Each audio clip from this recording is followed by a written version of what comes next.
Pangulong Ferdinand R. Marcos Jr. ang panunumpa sa tungkulin ng 50 bagong promote na star rank officers ng Philippine National Police sa Ceremonial Hall ng Malacanang Palace ngayong araw, ika-17 ng Disyembre ngayong taon. Dinaluhan ang seremonya ni DILG Secretary Juanito Victor Rimulya Jr. at Acting Chief PNP Police Lieutenant General Jose Melencio C. Nartates Jr. kasama ang mga pamilya ng mga opisyal. Kabilang sa mga na-promote sa 2-star rank, sina Police Major General Nery Vincent Ignacio, Police Major General Jericho Baldeo, Police Major General Anthony Aberin, Police Major General Maria Leonora Camarao, Police Major General Wilson Joseph Lopez, at Police Major General Bowen Joey Masaudin.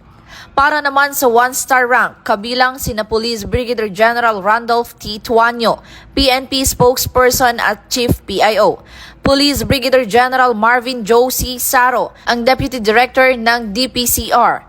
At Police Brigadier General Vina H. Guzman, Director ng Police Community Affairs and Development Group, at 41 iba pang opisyal. Pinagtitibay ng okasyong ito ang patuloy na pagsisikap ng PNP na maghatid ng propesyonal na serbisyo alinsunod sa advokasiyang Bagong PNP para sa Bagong Pilipinas, serbisyong mabilis, tapat at nararamdaman.